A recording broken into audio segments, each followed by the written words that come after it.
anybody can have dark thoughts or let themselves. That's why my philosophy is don't believe everything you think. Manifestation is as simple as treating people good. Mm-hmm. Things come back. That's where manifestation and karma can tie together, at least for me. Totally. Because I think my manifestations, I don't wish bad things on people. I want the people around me to be successful. You can create bad stuff for yourself too. So block out those thoughts. Right. Negative thoughts are too easy to entertain for anybody.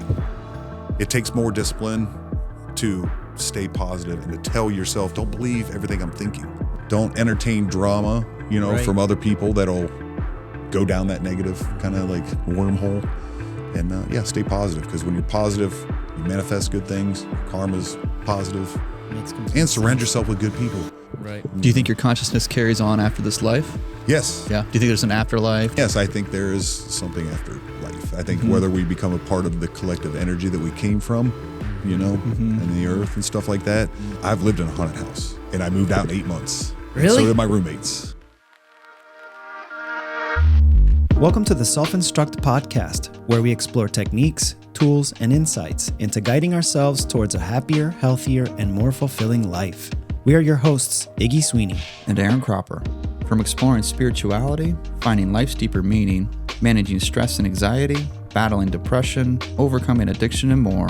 Join us as we share practical advice, inspiring stories, and expert guidance to self-instruct ourselves in every facet of our lives. Ready to find our path to balance? Let's dive in.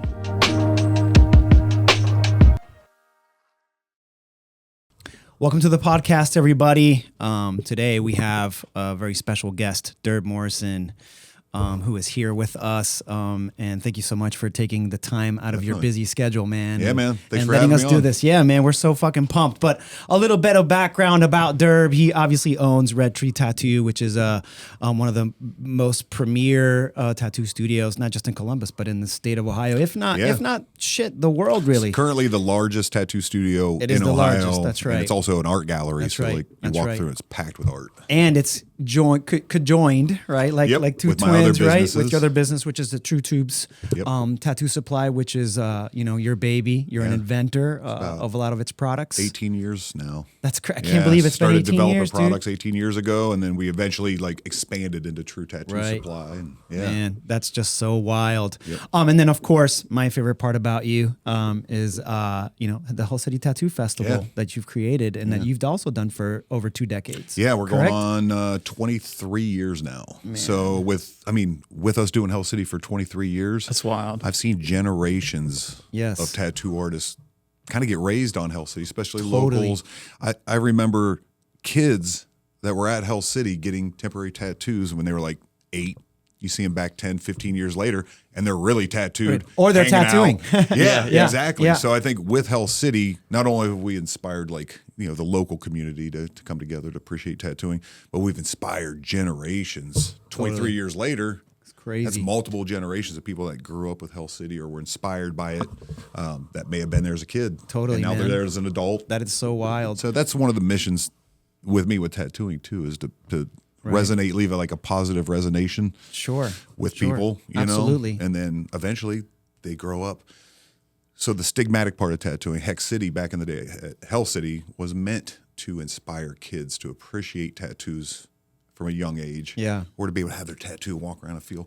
So and have it be normalized, right, in a way. Exactly. Mm-hmm. Yeah, not be so stigmatic and stuff. So it kind of changed, with my goals, change those future generations to really like tattooing. And, That's amazing. Yeah. One of the things I think about in terms of Hell City, because I've also been around long enough to know when it first started. You're one of the older heads in Columbus, Ohio, definitely. Yep. Going on 31 top years 5 here. with us. Yeah, totally, man. Yep. Totally. As far as the lineage is concerned, absolutely. Yeah. But I also think a lot about watching Hell City shift and change the landscape of tattooing locally and then nationally and then globally. But what I think the biggest impact for me personally it has had is just you've created a tattoo mecca right here in Central Ohio, and Hell City has such a huge part to do with that. Yeah. And obviously your devotion and your investing of yourself to create this, a lot of work. This yearly or bi-yearly, because it's not just here, right? You also do it in Phoenix, Arizona as well. Which is fucking amazing. Yeah. But think about that. Like, it's been so impactful that people from all over come to Hell City to be a part. And I think a lot of that, with tattooers is, so I was doing a lot of conventions. I mean, I did my first convention when I was like 18, working for Tim Miller, who learned from Marty Holcomb, in that lineage. And, hitting it when I was 18, I just saw a whole different world, you know what I'm saying? Of course. Of camaraderie with artists. Right. It was like a whole different community. Like the convention circuit was different than just being in your shop. Exactly. So a lot of the conventions that I was going to, though, had some elements that were missing. Sure. Whether it was like artist comfort or, like a intent focus on the artist and their comfort, what they needed to tattoo properly, to be represented well. Right. And I did a lot of shows that I saw a lot of like shortcomings of, so I wanted, with Hell City, I wanted to like heavy artist focus, high caliber artists, good entertainment, show fine art in the fine art gallery. At that time, tattoo artists were wanting to be known off of the skin as well, of canvas. Course. So even more so now, right? Yeah. Like, it's become such a huge part of tattooing artwork outside of the skin. Yeah. So I thought embracing all those aspects to show people like tattooing is cool as hell, but it's a legitimate art form, one of the oldest art forms known to man. Of course. Literally. It's been here since the beginning of time. Yeah. Yeah. And then to represent it in a very positive light, So if somebody comes to Hell City and they've never been tattooed or they've never stepped, what I say, beyond television to truly experience tattooing like a group like that, it like I said, it resonates. It leaves a good, and the attitudes at Hell City and the energies, just nothing but positive. So, yeah. That's amazing. Couple other things I wanted to just kind of highlight real quick as we get into it. You're also an avid BJJ practitioner. Yes, sir. Brown belt, one straight right now. That's right. That's working amazing. On my black belt. That's awesome. How long have you been doing Brazilian Jiu-Jitsu now? I've been doing Jiu-Jitsu 11 years. 11 years. Yeah, that's amazing. Competition. I'm like a competitive hobbyist. Yeah, that's great. It, That's great. But I'm to the point now where I'm starting to teach a little, at brown belt. So I was just in Ireland not too long ago at the Belfast Tattoo Convention. I saw some. And I went to train in Belfast, and me being a brown belt, they were like, "Oh, do you want to teach?" Wow. So it's opening up other opportunities. Like, I love teaching as a veteran tattooer, but now getting close to the black belt, I'm starting to see that I can pass on knowledge through that totally, too. dude. And that changes people's lives in other ways. It does. When you I teach can people relate a tattoo, as well. I'm also an instructor in Muay Thai. I've been How doing long that you for been several doing Muay years. Thai now? I've been practicing Muay Thai. This is the beginning of my 16th year, and I've been teaching for 11. Damn. Or helping to instruct, I should say. Yeah. Because I don't teach anything. Our crew passes on her teachings onto us, and we just share it with students. Share the knowledge. But you're right, though. Like, that sharing of information and knowledge, it does help to shape and shift people. I think with tattooing too, I always tell like younger artists this, I'm like, you have to have an activity outside of tattooing. Absolutely. Tattooing's very, confined. And rigid and stiff at times. Yeah, of course. You have to have a extracurricular thing for yourself, mentally, physically, that separates you, or it gives you a break from tattooing and dealing with your clients. Right. Take a break for yourself. Right. Because like I always say too, as a tattooer, we give a lot of people our energy. We give our clients our energy, and we don't even focus on. That's why we'll throw a hamburger in our face and keep tattooing. We won't eat for 10 hours and keep tattooing, because tattooers think about other people. Typically, they think about the client, and the pain and all that. For sure.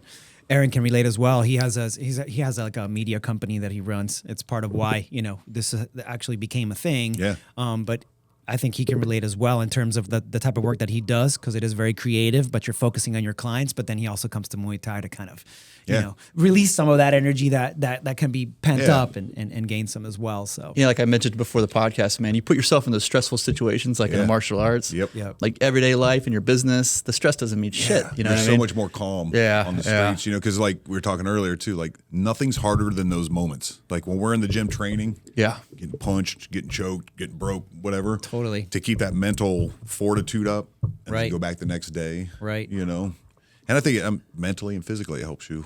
Oh, and it's a muscle, You've right? been training for a while now. Yeah, for 11 years. He was my first instructor. Mm-hmm. And that takes a certain kind of person. Yeah. To get up every day or every other day and go train, be in that uncomfortable situation and stuff like that too. So one of our buddies, shout out to Justin, he says something that's always resonated with me. He's like learning to become comfortable with the uncomfortable. Mm-hmm. And it's so true, man. Yeah. It's so true. Like trying to learn that. Part of that, like tattooing too, like being heavily tattooed. Right. You got to get comfortable being uncomfortable. You got to know how to mentally and physically deal with that pain and that uncomfortable. Totally. And block out the mental part of it. Totally. You know? Totally. So I think a lot of it's self-discipline. Makes complete sense. Yeah, definitely. Well, let's dive right in, man. Let's get into some questions. And obviously, this is going to be run-of-the-mill stuff for you, but we got to touch base on it so that way our audience gets to know you. So Definitely. So what first got you into tattooing, and like, was there a specific moment or an influence that made you realize like this was your path? This is it. Yeah. I don't know, man. You know, I grew up as a punk rock skateboarder kid. Yeah. So I was always into rebellious From stuff. Newark, right? From Newark, Ohio. Yep. Newark, Ohio. Yeah, old Newark.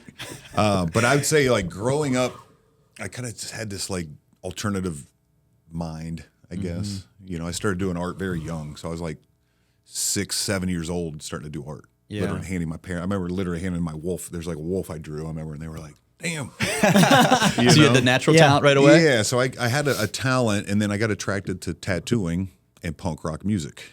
You know, I'm still, I still tattoo periodically out at the Punk Rock Museum in Las Vegas. Right. Attend different punk shows and all that stuff. So I think through being a tattooer, that rebellious mental, and then back then, late 80s, early 90s, tattooing was still stigmatic, Of course. kind of rebellious. So me as a punk rock skateboarder, I started seeing all the skateboarders, the older skateboarders, having tattoos. And I was like, that looks so fucking cool. Yeah. And I just like that. So at 13 years old, we busted into my mom's sewing kit. Got the needle out, wrapped the thread, found the indie ink, did all that stuff. So at 13, we started hand poking like little straight edge X's on ourselves and our ankles. And, which is like an anti-drug movement we were part of as kids and stuff. Yep. That was big here. Straight edge. Yeah, straight edge. Yeah, straight edge movement was which huge. was really good for me growing up. Kept my head straight and all that stuff. Oh, yeah. But I would say like once I started tattooing my friends, I just thought it was the coolest thing. Yeah. Tattoos under the skin, Right. And then my friends started wanting me to do more tattoos on them because I was kind of an artist already. Right. Practiced with the needle and thread. Met a guy that knew how to make a homemade machine. Some guy that was probably in prison back then, made me a homemade machine. And I with a Walkman motor? Yeah, exactly. Yep. Cassette motor and all that. Wow. We hooked that up to train parts to control the speed. So I started getting kind of like internally fascinated with tattooing. Right. And I started messing with that machine. I literally hooked up a little train speed thing. Yeah. So I could line faster with the prison machine. Oh, wow. Wow. Yeah, never been to prison. Yeah. But then I started. To learn from the best. I'm sure you've come close. Yeah. The guy that made me my first machine, this is no shit. He showed me a photo of the group of guys he was in a cell. Charles Manson. No shit. What? Yeah, and there's another podcast where I talk about that too. But the guy that made me my first machine kept talking about Charlie.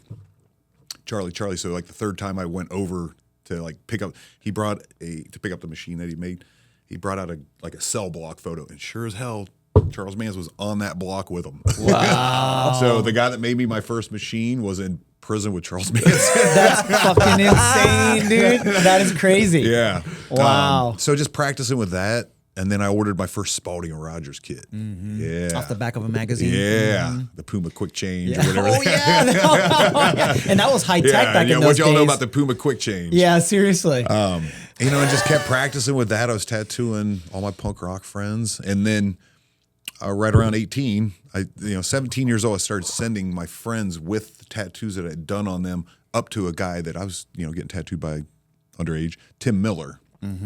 Phenomenal. He went on to, be my mentor and all that. I worked for him first. He offered me a job right out of high school. So, I graduated, and before that, I was making like $25, $50 a tattoo. First day in that shop, he's like, "You're probably not going to tattoo for a while. You're going to do this." He got real busy. I did 6 tattoos my first day. Wow. I think I walked out with like $600 or $700. Fuck yeah. And at that point, literally, because there were so many people that didn't have faith in what I was seeing with tattooing was stigmatic. My Right. parents didn't like it. Right. A lot of people weren't heavily, but I saw something that was mine, essentially, at that point. There wasn't a lot of people doing it. It went hand in hand with kind of like my lifestyle of skateboarding, And then I got invited into a professional studio, made that money. And that was the day where I was like, I'm not turning back. I'm not turning back at all. And I almost quit at one point. Like Tim Miller, I almost turned in my equipment to him because I was afraid to catch AIDS. Because it was what I was tattooing. It was a huge AIDS pandemic and stuff like that, And Tim's like, man, he's like, you're not going to get AIDS from tattooing. Right. You know, he's like, use universal precautions, and he took me under his wing, essentially. Of course. And if that guy would have taken advantage of me and taken my equipment, think of how different things would have been. Yeah. You know, maybe even in Columbus, who knows? Well, it goes to show you like his intentions, his good intentions towards you, and what he wanted for you, what he could see for you. Yeah, you want to surround yourself with people that help you grow. Totally. Not try to take from you to keep you down. Totally. You know? So, yeah, that's kind of where it all began. And honestly, after Tim's, he sold, I moved to California with Dean DeKine. Started tattooing in Biloxi, Mississippi with Sailor Moses. Oh, wow. R.I.P. I didn't Sailor. know that. No shit. Yeah. So I tattooed for Sailor Moses. Met him in Sturgis originally as a younger kid. And then, ended up doing military tattooing at his shop outside of Keesler Air Force Gates in Biloxi. It's called California Tattoo Studio. Talk about cutting your teeth. Yeah. Yep. I mean, and he was like that gnarly. He's super cool, but he's like surfer, biker kind of guy. Yeah. So, and then I came back to Columbus, Ohio, 1993, late 93, and then opened up Stained Skin, which was the 6th ever tattoo shop in Columbus in 1994. I actually got tattooed there. Did you? By one of your guest artists, Kevin Harden, came in. Yeah. He did my whole Sick. sleep up here. Yeah. It was like 2006, I think. Yeah. Wow. Small world, man. So crazy. No, 2003. Definitely. And tattooing's like that. Tattooing is still, even with the expansion, Yeah. it's still a tight-knit community. Yeah. You know, there's people that maybe not interact with a lot of the tattoo community. You might not see them. Right. But it's a huge community, man. Tattooing's so big. It is. You know, and it's It all is. interconnected somehow. We were talking about lineage and things like that earlier. So Totally. it's all interconnected. So what's the biggest shift you've seen in the tattoo industry? You said you've been in for 38 years, right? Yeah. Yeah. Yep. Well, one of the biggest shifts I've seen in tattooing is probably the acceptance and popularization of tattooing. You know, it's on television. It's huge now, right? Yeah, you're seeing It's everywhere. where it was like so stigmatic before. Now you see, like I say, there's more tattoos on the field than jersey numbers. Right. There's more athletes that are tattooed, more actors. Right. I mean, we got kings that have had tattoos. Totally, princes man. and stuff like Doctors, that. attorneys. Doctors, you know, and I tattoo some really some big corporate people that you wouldn't even know they're tattooed. Right. And that's even recent. That's been like the last 15, 20 years, I think. Yeah, It's exactly. For sure. Where it's spanning more into like the definitely into the mainstream. Television's made it more acceptable, which is For good. sure. For sure. You know, so some of the changes have been definitely the acceptance. The equipment has advanced a lot. So pigments, needles, machines. A lot of people aren't using as many coil machines now as they used to. That's one of the big differences. We've gone rotary, and a lot of that, I feel like a lot of the knowledge is lacking there because you don't even know how the machine truly operates. Totally. I think a coil gives you an understanding of how the needle enters the skin. Absolutely. And then you can move on. You know, Absolutely. But when you're learning on just like a pen machine or a rotary, you don't really understand the history of it. I guess. And not only that, but you're not looking at the motor, right? You're not looking at the engine working. It's the sound. It's the feel. It's a different hit on dealing with an sound. armature bar and coil machines and how they work and watching it, right? You're watching it. Yeah. A pen, you're not So seeing that's a huge shit. change. It's just a pen. So one of the other changes are studios are quiet now. Yeah, Conventions are more I've quiet. noticed that when I walked in here. You don't hear that. You don't hear the hacksaw going in there, the chainsaw. It's It's funny. I did a video for Iggy a couple years ago, Yeah. and I added some sound effects to the gun. He's like, that's no, what people the have machine to do nowadays. Yeah, like Ink Master and all that. They're adding machine sounds because Right. I mean, and to me that was part of what's missing because that sound of getting a tattoo was the sound something of back it. then. Yeah. So the advancement in products are different. Another thing, the styles of tattooing that we're seeing nowadays are, with all due respect, styles that we almost laughed at back in the day when it was like traditional, it was like straight Japanese. tattoo. And people weren't doing like fine line or color porch, which it's amazing. Absolutely. The artistic boom of tattooing's been Yeah. insane. So, but that's a noticeable difference is the styles and the artistic level of the artists. Totally. A lot of them are coming out of art schools nowadays. Wanting to tattoo. Exactly. High schoolers. Totally. Yep. And a lot of things are figured out in tattooing too. So like when we were getting into tattooing, there's a lot of secrets. Yeah. And that's where the Godfathers are probably rolling in their graves nowadays. They totally are. is with all the secrets, and it's just all out there. all now. out. So Yep. it's kind of diluted. Thanks to YouTube. And Yeah. So that's another, big change in all that. And just the acceptance. Yeah. Is a big thing, which I love. People go, a lot of the podcasts or interviews, people are like, what do you think about Ink Master and all these. And I'm like, right. And they're waiting for you to say something Yeah, negative. they're waiting for me to bash it. I'm like, no, Right. it's finally getting the spotlight and the acceptance. Right. You know? That's only benefiting all of us. It's only good for the industry. Exactly. So I don't That think still the doesn't mean shows though are that bad. we stop educating the public though. Like that's Yeah. like to me, like when you get questions like that, like gotcha questions, like and they're expecting to get some kind of like negative response from you, Yeah. like you're looking at it negatively. Why would you? Like No. we're still responsible, no matter how famous tattooing gets, right? We're still responsible for educating the public Exactly. in what we do and how we do it in our process, and the machinery and the technology. No, for real. And I feel like it's kind of where I'm at nowadays. 52 years old now. I've been tattooing. I'm considered, one of the icons of the industry. But like Sure right are. now, me personally, I feel like I got 25 years left on this earth. Give back. And I've always course. tried to give back to tattooing. It's one of the phrases I've always had is like, tattooing has given me so much in life. Right. Not just friends and, fortune and all this stuff. Sure. That I wake up every day to give back to it. Right. And I think it's a Right. big thing is if you just take and don't give back, like with the knowledge I have and opportunities to help people, that's a big part of what Just makes so much sense. like my theories nowadays is like It's full circle, man. I've had my success, Right. Now I want Right. to help other people, like especially my artists here. We help them grow. Of course. Everybody works together. We'll have young and up and coming artists that we help them grow and stuff. So that's kind great. of where I'm at now. Is like tattooing's been so good to me and given me so much. Now I give back to it. Right. Don't you think tattooing is going through a renaissance? I when people ask me, and I wholeheartedly agree with you and all the things that you're saying, and obviously I'm seeing it too. Been around for over 3 decades. Like, Yeah. I just look at it as a renaissance. Yes, think about it. Back in our day, when we were first getting involved in tattoos, it was obscure in terms of thought, right? Like who was getting involved in the tattooing. Now it's like, you've got, like you were saying, art students that graduate from school or from college, they're getting involved. Illustrators, glass blowers, all these different painters, all these different people from other art forms, other genres are wanting to get involved in tattooing. Tattooing is one of the most fascinating art forms. I think for humans, Sure. I think it's one of the most to see somebody's skin, or see the. But it's also sustainable. It's become a sustainable career, Yeah. which back when you and I first started, we struggled, man. Yeah. Like it wasn't like how it is now. because it And of wasn't course- as accepted. Exactly. So you had to obviously really so put grateful. yourself out there as a tattooer to keep getting the clients. And Exactly. stuff like that, Exactly. Mentions it's in its renaissance right now. It is. I think it's been in its renaissance for A decade? over a decade Yeah. now. Tattooing's been very popular for a long time. Yeah, it has. You're right. Yeah, with it being its renaissance, it's been able to kind of like redefine itself Mm-hmm. as an acceptable art form. But like, it went from being tattooing to like the art level, Yeah. and that's what's brought it to its renaissance. Is people like we Totally. said earlier, is like the styles that are out there. All that's contributed to the renaissance, Right. showing that the how growth. vast Yes. tattoo styles can be. Well, I think about the pillars of tattooing, right? Like back in our day, you got black and gray, right? You got Japanese, you got traditional, American tribal. traditional, and then either tribal, or I often think about like neo-traditional because I feel like it's been around for so Yeah, long neo's now. been around But for- granted, you've got these pillars, and now all of these different branches that are coming off of those pillars, Yep. and the things that these artists are doing with It's those insane, styles. It's man. crazy. I love seeing it too. Like Yeah. seeing where tattooing's gone. Yeah. Like it's amazing. Dude, when I It's judged so at insane. Phoenix last It's hard August, to judge tattoo competitions. I now. couldn't I can believe only so much. imagine. I just Good couldn't stuff. believe the Yeah. I was so amazed by these masterpieces on people. Masterpieces. Yeah. Let me ask you this. This is one of my theories. When you judge a tattoo competition, do you feel like you become a better tattooer? Absolutely. Yep.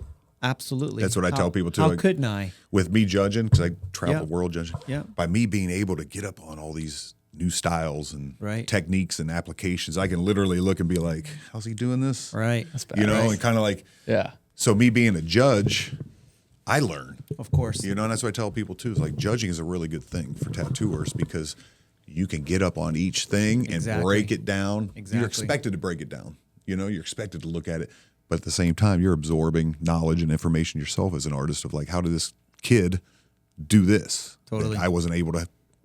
Totally. So I think it's important for people to get out there, hit conventions, whether you're flipping through portfolios or just sitting there watching people working. It's the opportunity you don't normally have. You work around your guys in the shop, but to Sure. get out into the industry is such a huge thing, whether you're judging or just watching artists work, Mm-hmm. picking brains, because that's how it used to be back in the day.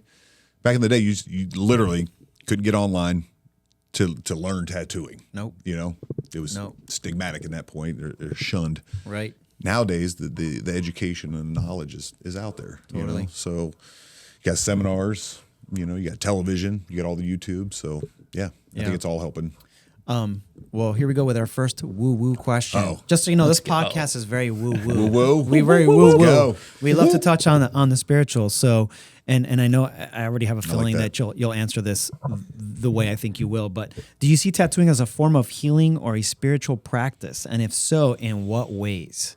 And we kind of were touching about that before we started the podcast with one of your artists. We were just talking about that, like vibing about like the energy, how you're drawing that energy into your workspace, and then providing the service for this person, and how that can become somewhat spiritual. Yeah, I definitely see the spiritual side to it. What was your questions as far as is it like how do you see tattooing being a spiritual practice as a practitioner, and how it affects or how it touches your client? Yeah. Okay. So I would say tattooing to me is more of a healing thing. And I think a lot of people use tattoos as a healing thing. Totally. Some people just collect tattoos just to collect the art. Sure. You are the art gallery. Right. Essentially. So whatever you want on your walls. But I think a lot of people,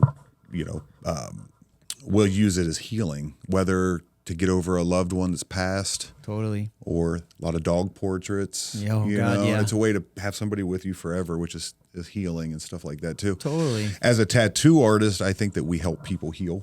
I think that people look at us as tattooers. We hear some of the craziest stories of their lives.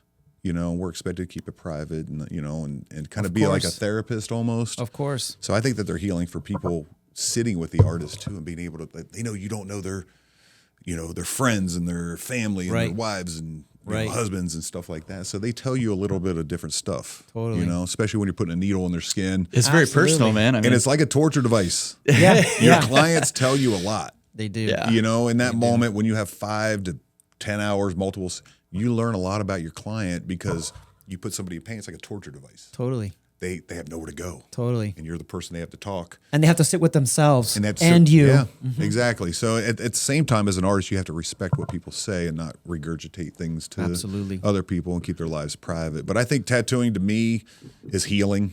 I think tattoos tell a story of people's lives. You can see some things that people get. You can tell that was younger, more angsty, or things like that. So tattoos tell a story. But I think that they're healing. Definitely.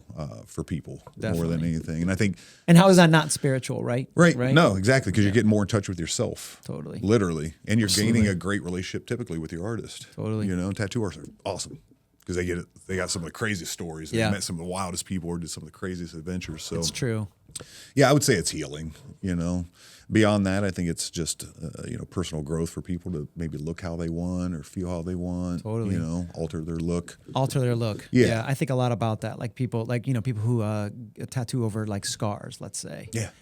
Like that. Exactly. And how they're wanting to sort of commemorate it, but at the same time decorate it. Yeah. They're commemorating that. Oh, I'm past this. I'm trying to heal from this, and I'm also going to decorate it to remind myself of that stage and part of my life. We did some things at the old Red Tree location, not this location, the semicolon events and things like that. So like tattoos could be healing, like the semicolon events for like suicide prevention and stuff like that. Right. So there's other ways that people wear tattoos as healing. Right. Too, and I think like some of that stuff are things they've gotten over.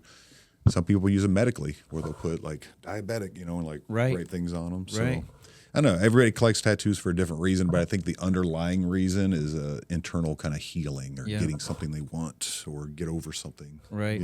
Makes complete sense, man. How long ago was it you started Hell City? Hell City was 2002. Okay. But before we started it in 2002, I think like 3 or 4 years before that is when I was like approaching venues here in Columbus. Yeah.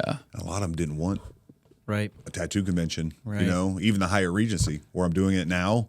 I first turned you down. Said it was a gray area and they weren't interested in it, and then years, I just kind of just sat on it, kind of refined my ideas, whatever. At that point I was kind of defeated because I was like, man. Nobody wants to do it. Yeah. Nobody wants to support it. The Hyatt got a new rep, Valerie Gillespie, and Val reached out. She's like, "Hey, I'm Valerie from the Hyatt. I'm looking back at past, records, and we saw that you might, be interested in doing a tattoo event."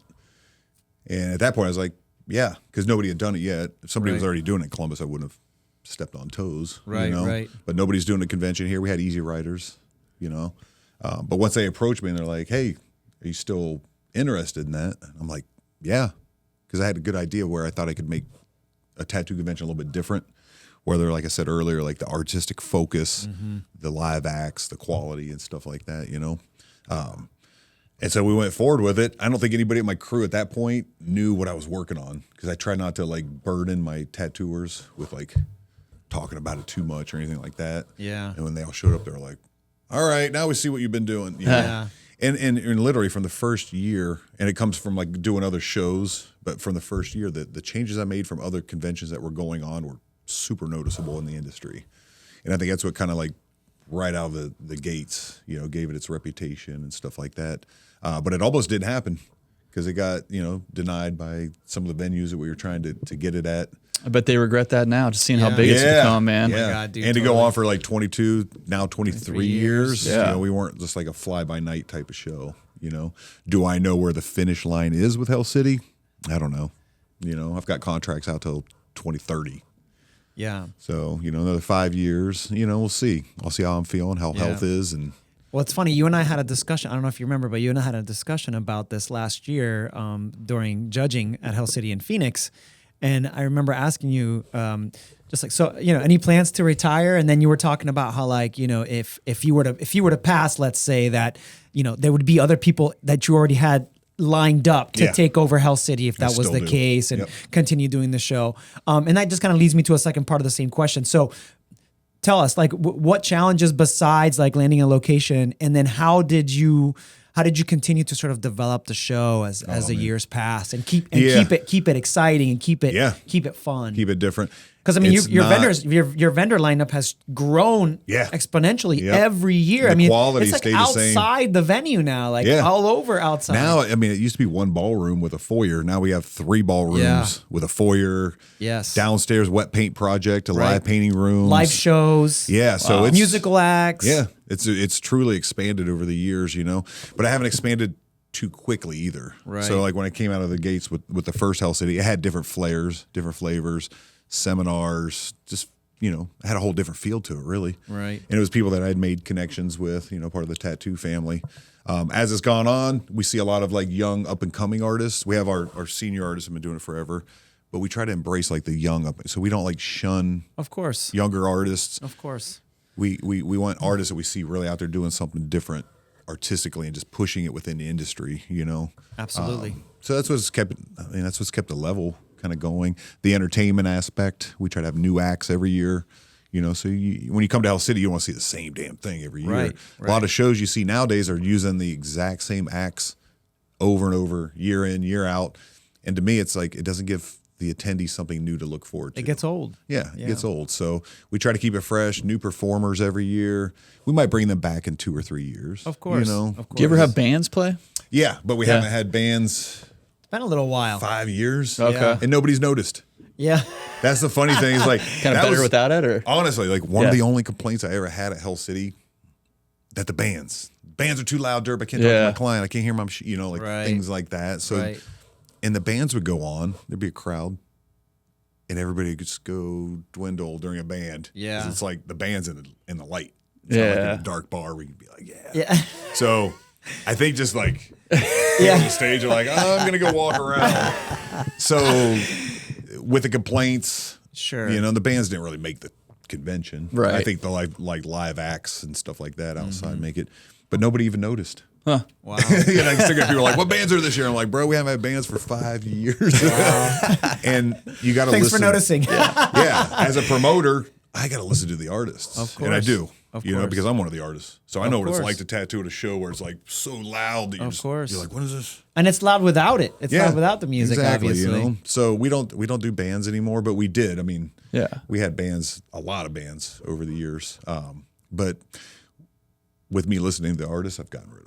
That makes sense. I've replaced it with other things on the main, like we moved Art Fusion to the main stage. Right. Just different, and our competitions have gotten bigger. So they have. Yeah.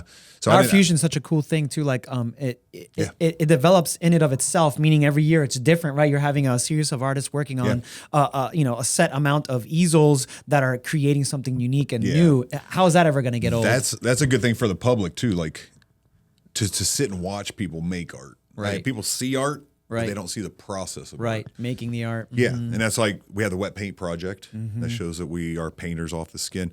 Art Fusion gives people, we put it on the main stage now with Paul. Paul Booth graced me to bring it to Hell City years and years ago. Sure, I remember.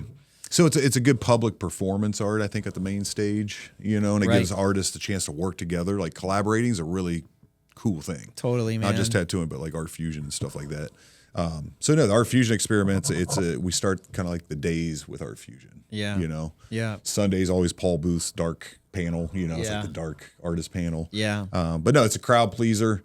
I'm honored that Paul let me do it Totally. at Hell City all these years. I mean, Yeah, from the man. get go, I was doing Paul's shows before I even did mine. Yeah. One of the things that Paul said to me back in the day when he was doing his shows, because he was backstage, is like, whew, and he was like doing everything at a show. Right. Right. He looked at me, he goes, Durb, don't tattoo at your own show, bro. He's like, there's so much. Because I saw him just like he was just trying to like, I think he was tattooing Nick Baxter's chest that weekend, collaborating with like Philip Liu or I forget, maybe Guy. And he kept getting pulled in so many directions. So his insight to me has been super helpful doing Hell City, because Of course. I've never tattooed personally at Hell City because I'm dragged in so many directions. Yeah. But I look back and I'm like, thank you, bro. Yeah. Because Yeah. I'd be going crazy if I was like trying to tattoo and all these fires Could imagine. popping up and stuff. Yeah. It's bananas. Yeah. So Art Fusion is a really good thing for the event. It shows people the process of art. Yeah. Yep. That's so awesome, love it. man. So what made you start the True Tubes Tattoo Supply? Yeah. Yeah. That was the first tattoo product that I ever invented, Me being the old school tattooer, like we are, being traditional, I was so used to steel tubes, coil machines, steel tubes. But then I saw the industry going disposable. And internally I was jealous. I was like, you guys don't have to scrub tubes anymore? Yeah, you don't need an autoclave. Yeah, I can just throw this tube. You need to buy sterilization pouches and indicators. Yeah. And sending it to Ohio State. And it made it more, to me, it was more just safe being disposable back then. Scrubbing tubes is always one of those scary moments of being a tattooer. You're like, I got to go handle these 50 tubes. Yeah. 50, Scrub them by hand. Yeah. In solutions that will eat away at the gloves you're holding. Pretty much. Yeah, you're wearing. Yeah. So being the old school tattooer I am, more traditional, Japanese, traditional type, I was waiting for somebody to develop a disposable tube that was like a true tube, Yep. And I just started, what I did is like, okay, nobody's doing this. And I started pulling out the steel tips out of my steel tubes, get disposable tubes, and Frankensteining, like Tony Terrell was around during all these times. And I would cut the tip off of the disposable tube. I would heat up the steel, and then I'd sink it into the right length. So I kind of Frankensteined and made all these kind of like prototypes essentially. Yeah. And then we did speed and sound checks with those tubes. So true tubes were like, before I even released them, I was like, does this really work compared to a plastic disposable tube or a steel tip disposable tube like true tubes? And sure as hell, the vibrations were gone. The friction from the plastic, from like the plastic tubes was gone. Yeah. And it operated like a true, this is before I even had a name for it. It operated like a true like steel tube. And I was like, true tube, true. There Keeps it is. your machine running true to its speed, and like, it. so it kind of like just fell in. But when we did the test, I was like, holy shit. And that's when I got into like innovative products and things like that. And the name. And the name, yeah. It's so awesome, man. And I couldn't believe nobody had true tattoo supply. Yeah. Yeah. And catchy names on stuff. I came out, my second product was Ergo Squish, and it was the first tube that you could adjust the silicone rings on the grip to fit the artist's hands. Right. So I just got really into like product development because I was getting good feedback from artists. And then I developed True Grips. True Grips, that's which right. are literally one of the most ripped off from other companies' grip covers. And those accommodated. So those are like grip covers that went over the true tubes, and they were kind of like pillows for your hand. Right. They absorb damaging vibrations, and those caught on. And they also allowed more room for your hand muscles to breathe a little bit, right? Because you weren't the so, original like, tubes were so small. Yeah. So I don't know, doing the product stuff, I just really enjoyed that, and I've had really good success with it. I've gone to do a lot of other, Inkster cartridges and things like that too. So, and I'm working on and all the over there. I got eco-friendly the new prototype for the True Grip 6. Nice. Gear Grip. You ship those all over the world? People buy them? So we distribute through all like badass. Kingpin, Icon, Unimax, all these. And all the eco-friendly great stuff companies. now that you're also providing. Yeah. And I feel like that's a great thing that you're addressing, because as an industry, we waste so much plastic. We do, and you hear about it too, and you hear about it being a supply owner, supply company. So with that, you try to address things. I try to take the right measures, and there was nobody with like a really big eco line of like we have. I think now there's a few, but but I think as far as a supply company, we have one of the largest eco lines, and to me that's important to listen to the clients, just like it's important to listen to the artists. It's important to listen to your clients, and a lot of them, wanted eco-friendly stuff. So we researched, and really developed a whole line of eco-friendly, and that stuff sells great at conventions too, because there are a lot of eco-aware artists, right? Which is awesome, because we do create a lot of throwaways. That's true. And it's unfortunate. I mean, it's the nature of the beast with what we do, right? It's either got to be sterilized, right, or you need to. It has to be disposable. We're dealing with bodily fluids. We're dealing with blood and plasma. So you have to. So we create less of a footprint. That makes sense. Right. It's really good. So good eye on that though. Yeah, the eco line. Yeah, man. I think it's awesome. Yeah. So the next woo-woo question I feel is imperative to ask is, and you said this to me, before we started recording, and I just really want you to touch on this, like how has BJJ like changed your life, and how has it affected you emotionally, psychologically, spiritually? Share with us. Well, it allows me to choke people legally. I can sign a release form, and I can break their body parts. No, I'm just joking. Sign the form, bro. Perfect response. Perfect. So like jiu-jitsu or any of the martial arts. Like I grew up, first of all, like a wrestler. So as I've gotten older, I did taekwondo, hapkido, different martial arts growing up.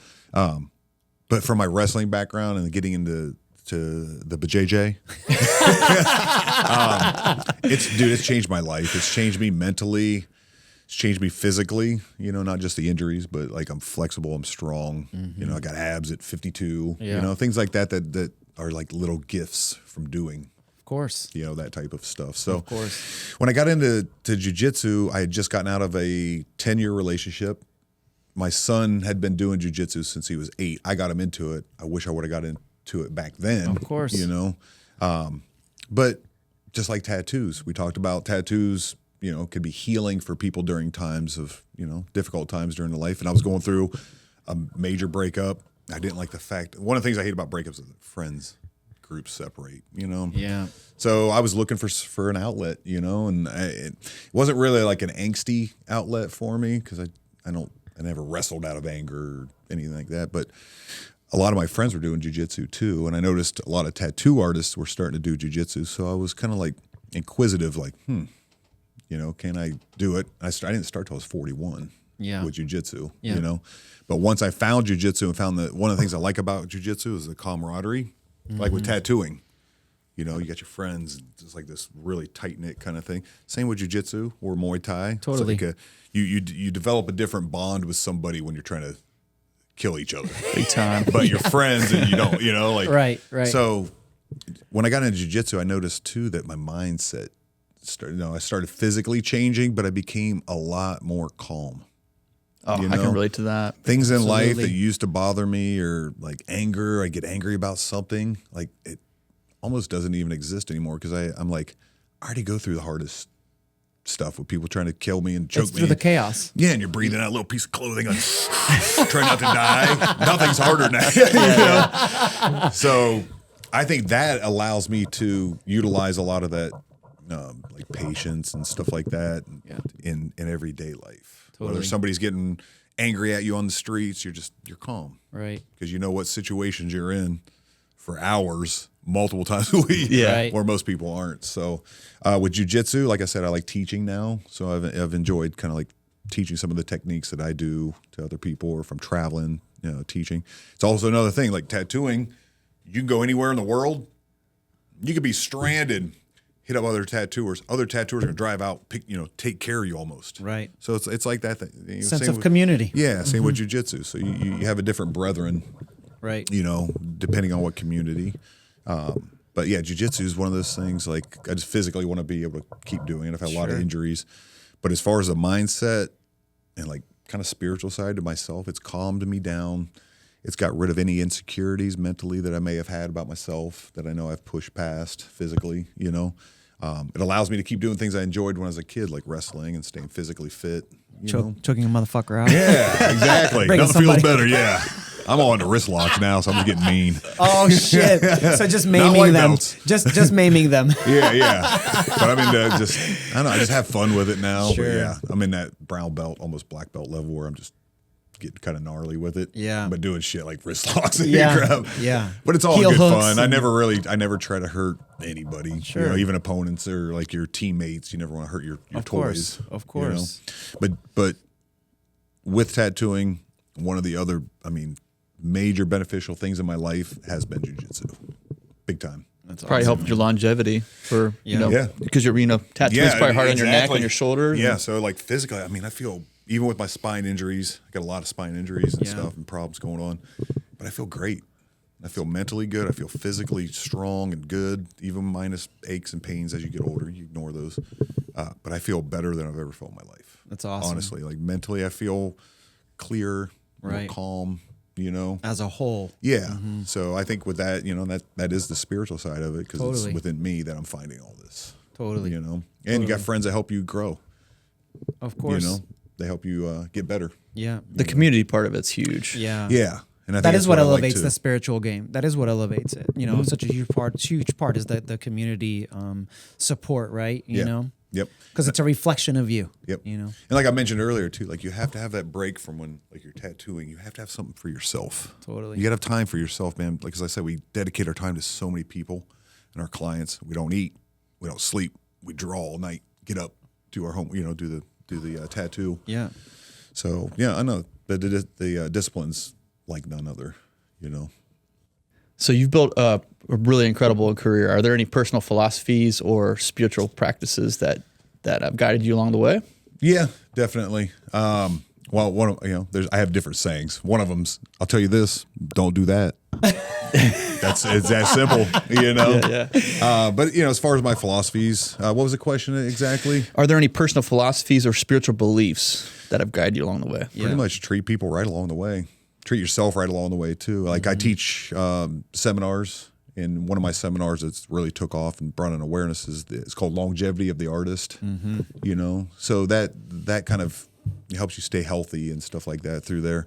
But back to the question about the spirituality part and things that I do. Yeah, treating people right along the way.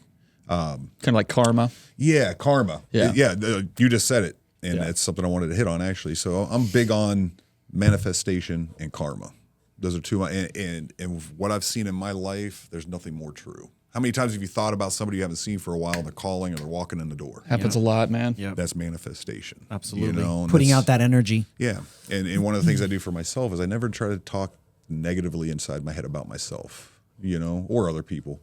A lot of times if you're in your own head, it's just you.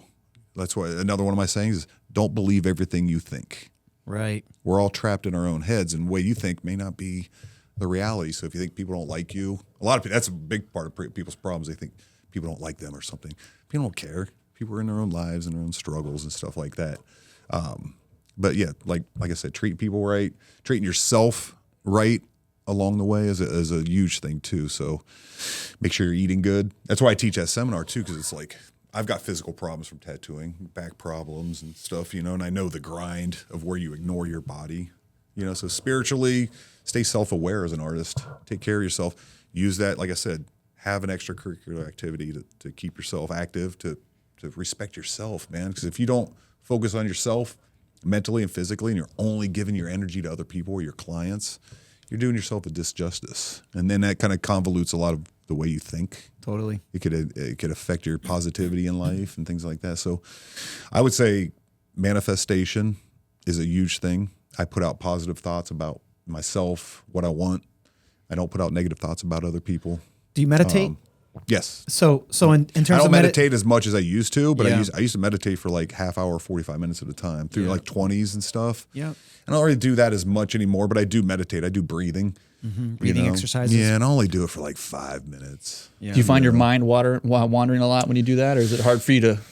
I know for me personally, like meditation's super hard. It could be hard. Yeah. To be honest. But I think the breathing, I think even if it's hard, if you're taking the initiative and the effort to do it, you'll get something out of it, even if you can't. Well, you're engaging in clear. self-awareness just by doing so. Exactly. And just by recognizing that your mind is constantly running, that in a sense is self-awareness. But what I wanted to ask you in terms of manifestation, because I find it so interesting as well, and I know exactly what you're talking about, where like if you're thinking about something, you're putting that energy out there mentally, and then all of a sudden, poof, there's something that represents that thought process. Yeah.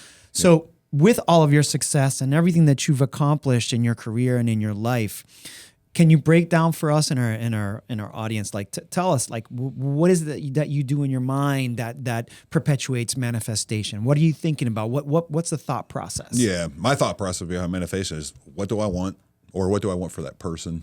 You know, that's a huge part. Like what I want in the universe. You know, I think manifestation is simply treating people good too. You're manifesting a positive energy and a positive connection, and you're manifesting thoughts back towards you. If that makes any sense? Totally, because it's going to draw it back in. Yeah, man. If you think negatively about me and you're in my presence, it's going to affect, whether I know it or not. Right. You know, right.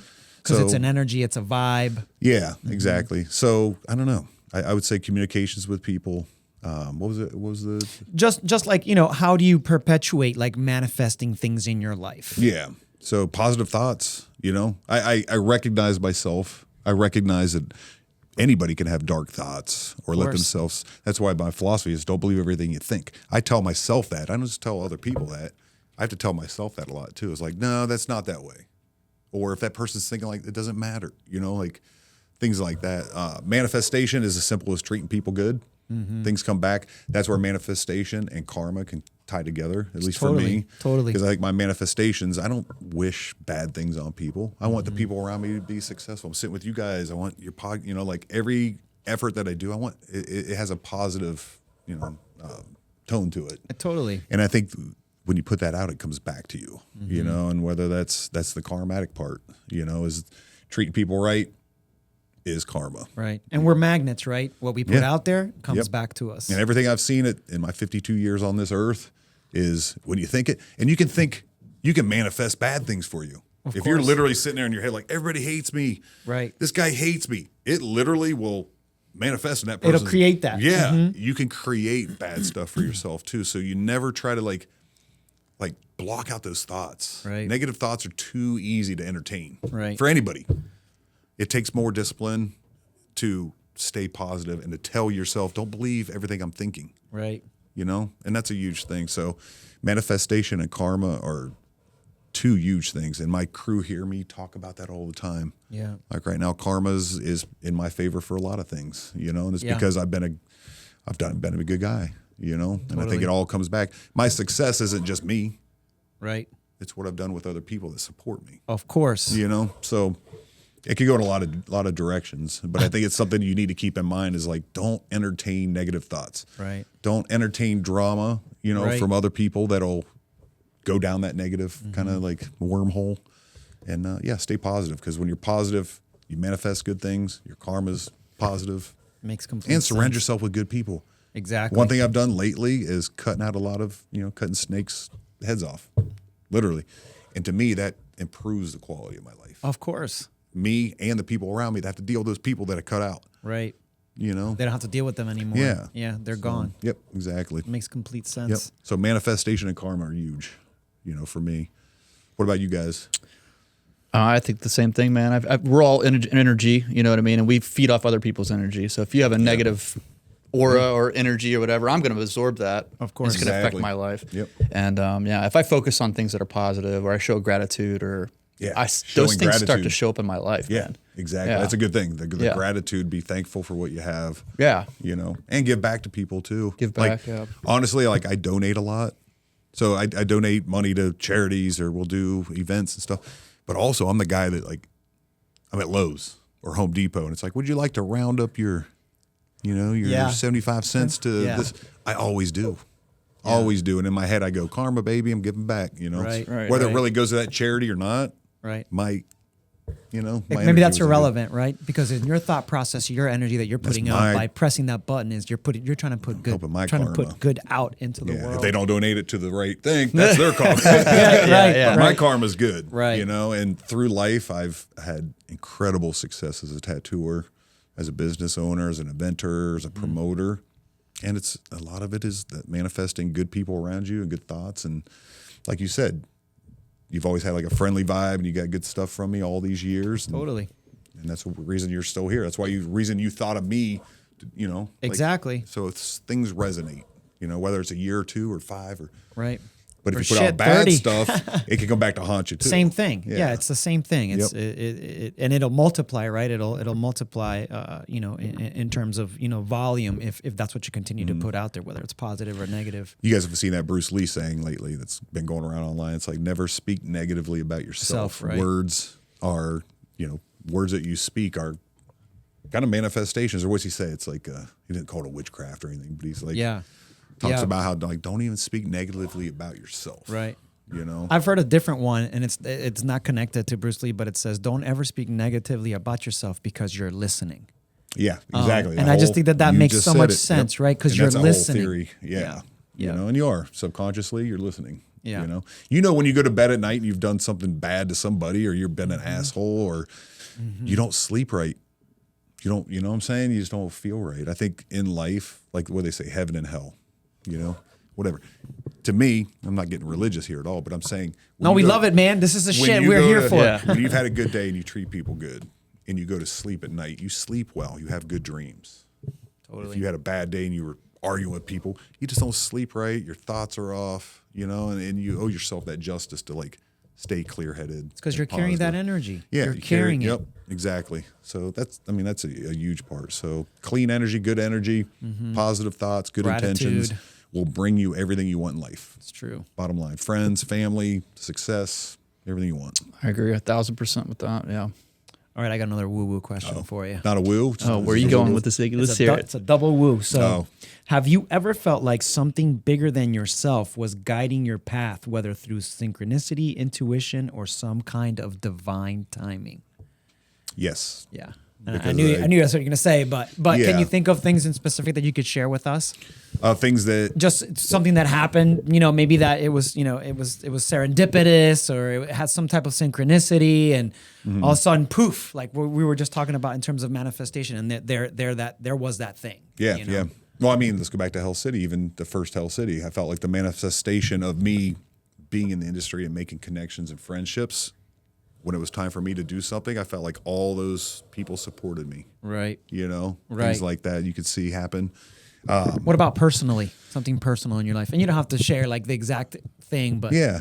You talking about as far as just like maybe relationships or, you know, difficult situations in your life that were personal that maybe, you know, along the way, you saw a path that guided you into having a resolution of that. Well, I mean, with family and stuff, I'd say family's a huge part of that, you know, and as I was younger, you know, being the punk rock skate, I got away from family. You know, I didn't talk to my mom and dad for a little while and stuff like that. So I would say family and friends are going to, you know, carry pretty much all that for you, you know.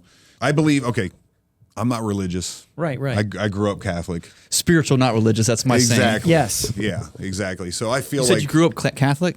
Yeah, same here. Yeah. Same. Altar boy. Were you an altar boy? Probably, I was, yeah. Dude, me too. Yeah. Were you? Yeah. Which is probably what made me so wild as a kid, you know, being definitely. constricted as a child and then being like, I'm letting loose. I found punk rock and tattoos. Right. You know, so I would say something bigger than myself. Yeah, I've always thought, you know, and I don't think God is a person, you know. I think God is what controls us. I think if there is, it's not a person. God is the Son of God, things like that, you know.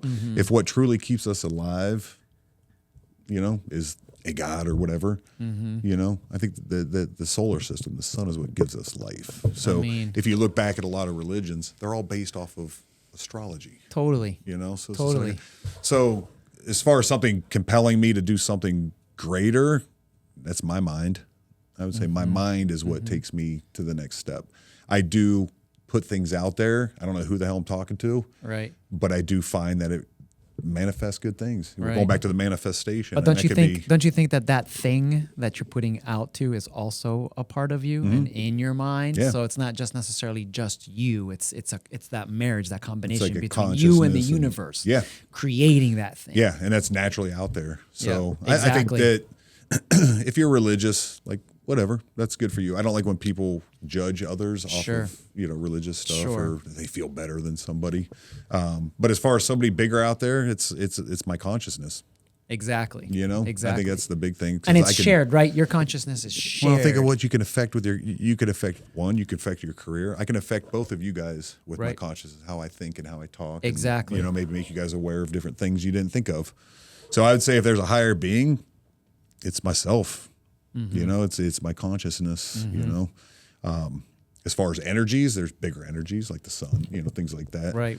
But I think it's all interconnected, and I think it's all Exactly. Like I said, the manifestation is real. Right. And I think my consciousness is what has taken me where I'm at. Right. Do you think your consciousness carries on after this life? Do you think Yes. Yeah. Do you think there's an afterlife? Do you I think there's reincarnation? Or I don't know about reincarnation. I've watched a lot of theories. Dolores Cannon. Yeah. Oh, yeah. So a lot of Dolores Cannon talks about she sat with thousands of people that have passed and stuff. And Right. yes, I think there is something after life. I think whether we become a part of the collective energy that we came from, and the earth and stuff like that. I mean, I've lived in a haunted house. I was going to ask you that too. I'm not even joking.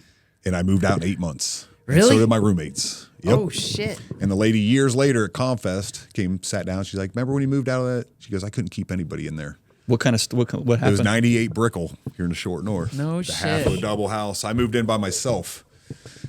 I've never had any ghost shit before that. After it, no nothing. Just in this one house, and it's real. And that energy, there's something there.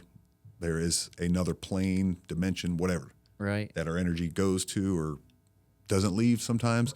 So when I first moved into this house, it was like a half of an old colonial home. So I had the half and I had the upstairs. My bedroom was upstairs. First night, that's no shit. When my friends dropped me off, I was like laying down. I went to go to bed. I just kind of felt like a presence until something's like pressed on my bed sheets, and I let out a groan. Man, I was like, like by myself in my room. And then I was like, kind of telling myself like, bro, that's not. It's nothing. Yeah. You're making it up in your mind. So then like days later in my room, footsteps up the stairs, Goosebumps. blatant footsteps up the stairs, like crazy. Yeah. But nothing threatening. It was just Right. like something was there. Somebody was there. Right. Still though. So cabinets, the kitchen cabinets would like be pulled out, and you'd hear them clack. Where you're like, there's no wind, just like little things. There was a shadow that all of us reported in the bathroom when you'd be showering. I had Tara Riggs and Bill Rector move in, and it started moving Tara's, like when she would like leave her stuff out, it would rearrange things. Wow. Just all kinds of weird, where I'm like, really?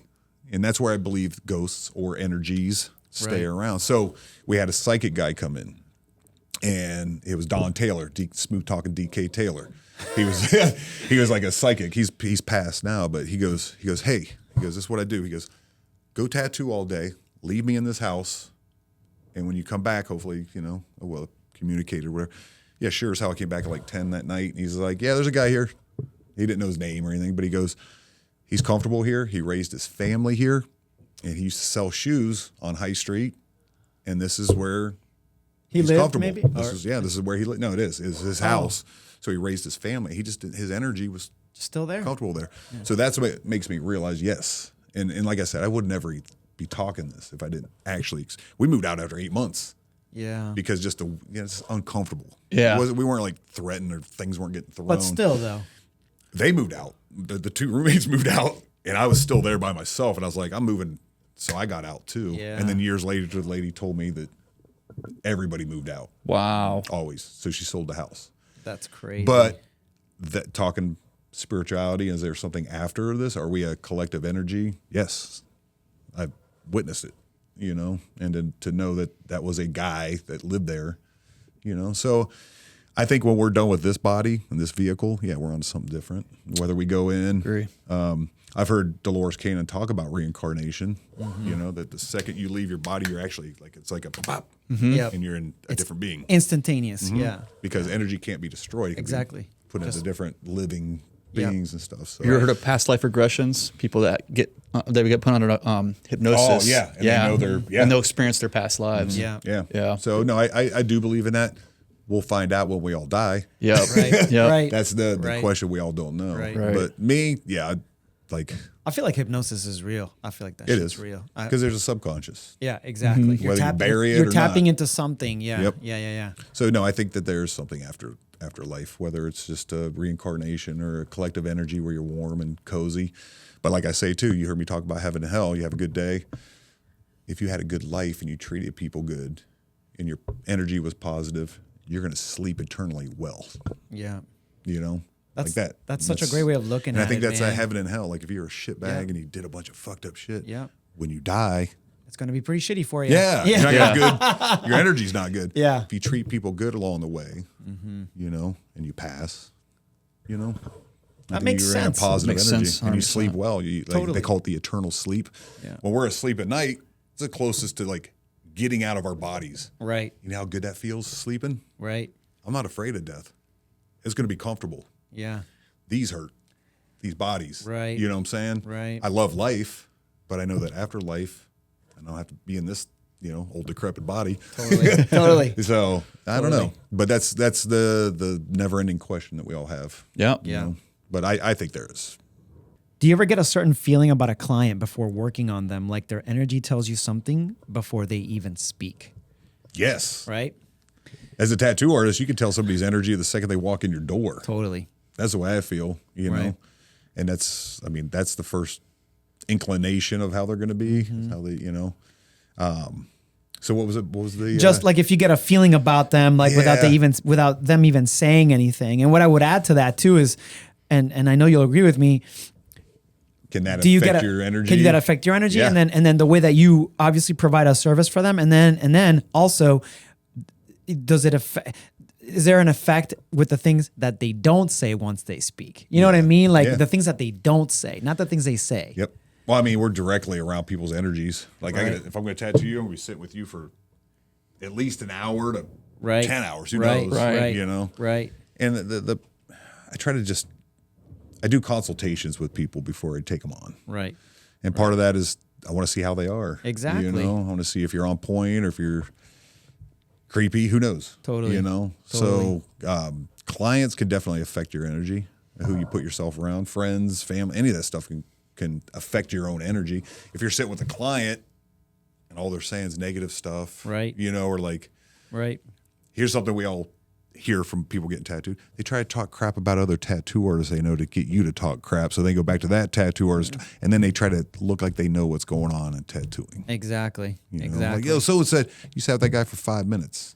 You don't know, you know? Right. You don't know nothing. So I think really analyzing your clients, keeping a positive situation, it does you justice, you know, because nothing's worse sitting with like a horrible client. Oh my You're just God, ready to yeah. be done with a tattoo. Yeah. Yeah. But And if it's you have a good- affecting your personal energy. Yeah. But if you have a good client and good vibe and you're just so content with that person, Right. you know, Right. because there's no negativity. So yeah, I consciously try to read the client before I take them on, Yeah. you know. Makes complete sense. And nowadays I'm way more selective, you know, with the limited amount of time that I have to tattoo and all the business. I got to really be, you know, adamant about who I take on as a Totally. client, because a lot of my stuff's going to be bigger projects or sleeves. Of course. I'm not just sitting with I'm sitting with you for like 5 to 8 sessions sometimes. Right. Right. You know. I mean, it makes complete sense, Yeah. man. Yep. Totally. Yep. And you got to protect your energy too. Yeah. You know, that's a big thing too, because people will Because it'll be drained. try to drain you. Exactly. Yeah, for real. And they're already draining it as it is. And granted, that's not their fault. You're providing a service for them, but that's energy of you that you're giving. So Yeah. Yeah, exactly. That's a big thing, man. Yeah. You know, because I call it the zombie mode when you're done tattooing the whole day, because you're so like hyper focused on one point tattooing while you're trying to give attention and energy. right. And when you get done tattooing, I call it the zombie mode, because you're just kind of like brain dead, Yeah. Yeah. Exactly. you know? Yeah. From like being so hyper focused, or holding an extensive conversation with your client. It takes energy, Right. you know, and that's where I tell artists, like, protect your peace a little bit, like make time for yourself, because we do a lot for other people. Yeah, you have to. Yep. So how do you balance ambition, creativity, and personal peace? Oh God. Well, ambitions just come from a child, you know, like I've always been ambitious. Like, I want to skateboard. I want to get good at skateboarding. I want to do art. I want to get good at art, you know, same with tattooing. Right. So my ambition just kind of is natural, I think. You know, if you follow your ambitions, that's when you're going to be successful. What was the other part of the? Like, how do you balance like being ambitious and then your creative side and then your own personal peace? And I know we've kind of touched on that a little bit, but I think my creative side I keep kind of in tune with. Like, as tattooers, we get fed a lot of what they want, what imagery they want. Right. And sometimes, literally, you know, we hear for this from tattooers, it kind of messes up your creativity, because you're like, what do I want? Right. What do I want to draw now? You've been fed all these ideas. So some of the personal stuff would be, I go out in my facility here and I create art outside of tattooing, where there's not a client involved and I'm disconnected, and I could get sloppy and messy and make art just for art's sake. Yeah. Tattooing is such a restricted, confined, very controlled, you know, art. So I think with all that, you know, keeping art outside of tattooing, because you can get burnt out on tattooing too. Totally, if that's all you're doing day in, day out, and you're not shifting art for yourself, you know, something you can hang on your wall, be proud of, or give to your mom, or you know, that's a huge thing. So I would say keep myself motivated between ambitions and my career. Right. Ambitions are to be successful and to treat people good. You know, the other part is I want to be successful with selling my art and making money, because let's be real, we all want to make money doing what we're doing. It should be the underlying thing. Of course. You know, creativity should be the thing you really want. But to be able to make a living at what we're doing and doing your own art at the same time, that's really, really important to me as an artist. You know, I love tattooing, don't get me wrong. Sure. But I want to do something for myself too. You know, the tattoos, and this is another theory I've had since I've gotten a little bit older, you know, especially in my 50s now. I'm like, I need to create as much fine art and paintings as I can, because every tattoo I'm doing right now is going to disappear. Right. So all my efforts, if it's only tattooing, you know, sure, it's a hell of a fucking life, hell of a career, but I want to leave stuff after. If I die tomorrow, I want people to be like, dude, I got one of those paintings. Right. You know, so I've been grinding on art lately. It's awesome, man. They also say that some like difficult times in your life, whether it's a musician or a painter, some of the most difficult moments in your life create some of the best, you know, art. And that's where I feel like I'm at right now. And I'm just on this flow of creating a lot of paintings. I'm selling a ton. I got a guy coming to buy that lightsaber for like $1,000 today. Awesome, dude. So I'm actually, I think it's crazy too. Yeah. The pour paint one. I'd love to pick your brain on how you even do that. Yeah. Like, how you even create subject matter. Years of messing with the pour paint. So now I can control it. I do drags and that's awesome. Stuff through the paint. Yeah. But you know, the culmination and seeing that type of stuff going down with the art that I do outside of tattooing, knowing that guy's gonna have that painting in his house, you know, that's phenomenal. So if you're just a tattooer and you're only tattooing, you have to do something else. You have to have another outlet for art. Yeah. You know, something for yourself. That's good advice, man. Really good advice. Yep. Has becoming a father changed your perspective on success? Yes. So yeah, when I became a father, I was 22 years old when I became a dad, you know.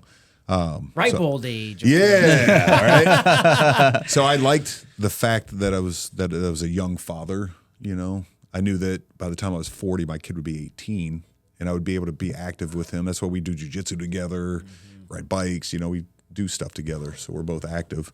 As far as like family, is that the being a father? Yeah, being a father, how's that changed you? Yeah. So being a father makes you get up for somebody else. Right. You're not just doing your thing, you know, you have another person to take care of, and you got to mold that person, you know? So being a father makes you like dig into yourself. Like, how would I want it? Like, on a side note, my father wasn't that great. You know, he was there, alcohol, you know, he's an angry guy from the alcohol. I didn't want to repeat that with my family. I don't drink that much or anything like that. Smoke a little weed, keeps me mellow, with my back problems and all that. But alcohol to me is like, in my mind, is like the root of all evil. It's a violent thing, you know? So when I had a kid, you know, and I became a father, it gave me the chance to kind of like do shit differently that I would have liked to seen me experience as a kid.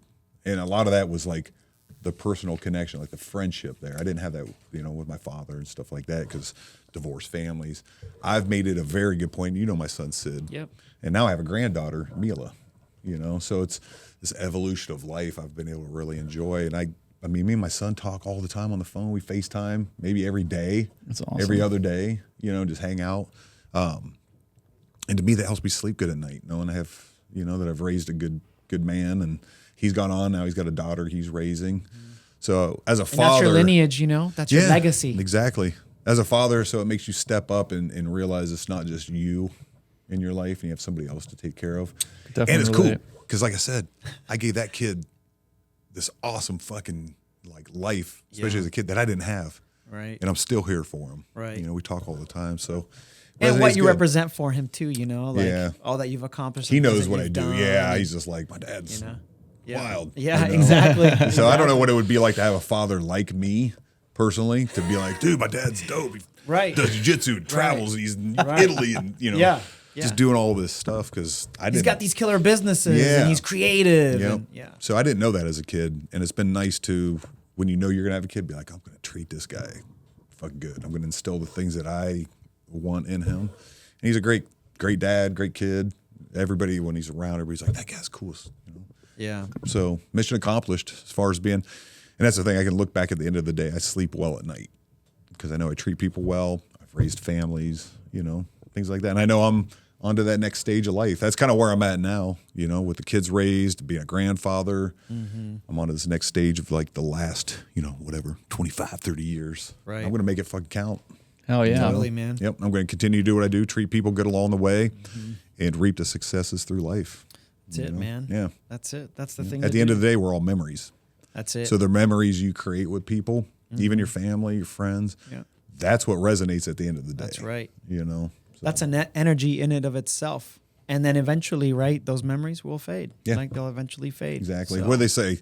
You're only connected like 2 or 3 generations after you pass. Right. And then you're just a memory. You're just a memory. Yep. Yeah. And if you can create good memories and good, you know, resonate, you know, for years with those good memories, I think it's amazing. Totally, man. Yeah. What advice would you give to up and coming tattoo artists trying to make a name for themselves? Like I know you've answered this question a gazillion times, but like I said along the way, is like treat people good, keep your ego in check, work hard, don't slack, always try to get better. Go hang over shoulders, ask questions. The fool does not ask questions. Exactly. So don't be that guy. Don't be that guy. You're going to learn more. Don't do that. Don't do that. I'll tell you this. Don't do that. But before there were YouTube and seminar, you know, all this stuff, you had to go to shops or to conventions and hang over shoulders and ask questions. Totally. You know? Yeah, travel to other studios. So I would say that is like, don't be shy, be respectful, ask questions. That's the only way you're going to learn, you know. Be proactive, not reactive. Right. You know, just in life, but with your career too, you know. And never stop learning. Never think that you're above anybody. Stay positive in the industry. You know, there's a lot of negativity, and that's an easy street to entertain. Totally. You know, but you're going to go further in this career by treating people good. You know, and your reputation will precede you eventually. Yeah, and educate yourself. Take seminars. Yes. You know, take art classes. Yes. Outside. If you think you're already a good tattooer, go take an art class. Yeah, totally. You're only going to get better. You know, take seminars, do guest spots. Right. Go to other shops, and you know, some of these shops you go to, you realize you ain't shit because they're all in there kicking. There's 8 artists in there kicking ass. Totally, man. And it's like with conventions, I say that too. Like conventions will make you a better tattooer. It'll make you hang your head down low and humble you, but it'll make you back to your shop and work harder because you want to be like those artists that you just saw. You know? True. So yeah, stay proactive, not reactive, and keep good intentions. Yeah. Yep. What do you hope your legacy is, both as an artist and as just a person? Yeah, I don't know. I would say that I want to be, you know, at the end of my day, as somebody that changed tattooing a little bit. Whether it's the conventions I've put on and inspired other conventions to change over the last 2 decades now, you know, because Hell City is a huge example for other shows. We see that a lot of other shows, use us as an example. They want to look like us or run like us, which is great, flattering. So that's what I'm saying. At the end of the day, if I changed tattoo conventions and now they have more of an artist focus or whatnot, you know, just anything. Products, I hope that I changed tattooing. I think that some of the products I've invented, brought into tattooing are now a permanent part of tattooing. For sure. Steel tip disposables, yes. But the main things like the memory foam grip covers. There's so many companies ripping me off, but they become a vital thing for tattoo artists. Totally. So I think at the end of the day, I want my innovation and positive things I've done for the industry and for the artists to be recognized. I think the metal tip, you know, and plastic disposable tubes that you've created are a mainstay. They're not going anywhere. They'll always be. They're not going anywhere. You're going to always have those artists that are going to prefer that over plastic. Yeah, I just feel like that's always going to be the case. And coils may just make a huge comeback, and people be like, "Screw those pens." I was going to mention this earlier. Right, and you and I both know the very first tattoo machine was actually a rotary, right? And then coils came into play. And Tom Things come in waves and they come in circles. They come right back around. Yeah, I'm waiting. Was it Sam O'Reilly the one that did the? I believe so. I think he did the pen. Yep. Yeah, I believe original so. rotary. Yep, the original rotary, which was like a big disc. Remember, it was a big disc with a long pen. Mm-hmm. But I'm waiting for the coil machine to be revitalized. It's going to happen. I'm telling you, it's going to happen. I think the closest things that are hybrids are going to be Dan Kubin's machines, you know, which are fucking amazing. He's a great dude too. So it's, I don't know, it's that hybrid. It's like the sidewinders. Yeah, and exactly. And I've said, even with me and like inventing, and it's the age with tattooing, it's the age of reinvention. Totally. Things have already been invented. Things are getting refined. Exactly. So it's the age of reinvention, you know. So just like Guy Aitchison reinventing the tattoo, there's also a reinvention of going on of products and things like that. So and eventually there'll be a reinvention of his reinvention. Yeah, you know? Yeah. To me, he's the most incredible tattoo artist I've ever lived by far. I got a lot of work from him. Living legend still. Not just that, always. like how I was talking about like personalities and energies and stuff. His energies, it's amazing. He's always got good intention, and you know, never hear him say anything negative. And then the imagery that he creates is just inspiring. Yeah, you know. Yeah, he's amazing, man. Yeah, people in the industry that really have like inspired you or changed the way you do things. I'd say Guy. Guy's the guy. Yeah, Guy is the guy. And he's very spiritual too. Yeah. You know, he's a very spiritual guy. So he'd be somebody to get on the podcast eventually. Yeah, man. I'd love to have him on. Can you hook me up? Can you hook us up? Yeah. Man, that'd be awesome, man. I would love to have him on. Or you could do like a podcast. They just open up like an art gallery and Marion there and stuff like that too. Man, that would be amazing. But Guy's very influential to me and a lot of tattooers, you know, for his philosophies, the way he thinks, and then the imagery he creates. I mean, it's created such an expansion, right? An explosion, if you will, of that genre, and so many kids now are doing that style like in their own way. But it's definitely paying homage. That's how I like to paint. You know, and it's all inspired by Guy, Aaron, you know, all those guys. Yeah, man. But Guy Aitchison's, like I said, he's a spiritual tattooer in my opinion, and his positivity creates nothing but like these positive images. These like otherworldly, but they give you the sensation. It's like good sensation. Totally. You know, it's like his own realm. Yeah, exactly. Yeah. So there's few people that come along. He's a living master. I think they'll be teaching about him in art schools in the future. No doubt. You know, no doubt. Yeah, he's definitely cemented his place for sure. Oh yeah. You know. Yep. By far. So if you can go back, give your younger self any advice, what would it be? To not do that. That'd be the first. Yeah, don't do some of the stupid shit. I'll tell you this. I'll tell you this. Don't do what I did. Yeah. I don't know. Looking back, telling my younger self. I was gonna say, would you really say that though? Think about all the things that you've done have led you to the place where you are today. You know. I don't know, man.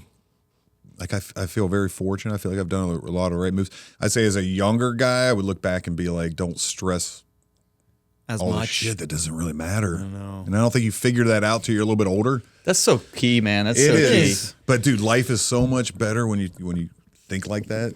You know. So if I could go back, I would be like, don't take everything so damn serious. You know. Don't let things upset you. Yeah, don't let things upset you. Exactly. Because like I said, don't believe everything you think. That might just be the way you're thinking, and because you can't get rid of the things. The right way. Right? You can't get rid of the things. No. And worrying about things doesn't make it better. So true. You know. If I go back as a kid, like I said, I was from like a divorced family and stuff like that. Dad wasn't all that good. I would tell myself, you know, how I guess, don't speak words in anger. You know, things that you learn that affect how people, view you. Right. You know, And you can't take them back. yeah, like I don't do that anymore. But as a kid, I would, get upset here and there, and then it would just put the room off a little bit. So Totally. if I would go back, I'd be like, don't ever do that, dude. Yeah. Right. Never get upset about anything because it's not worth it. Yeah, I mean, those would be the main philosophies. Because like I said, I've had a great life, great people around me. Had some hard times here and there as a kid, but like once I found tattooing's taken me away from any bad thing in my life. It got me out of like situations of, family, this and that. And literally when I started tattooing, like I disconnected from everything and I only focused on myself.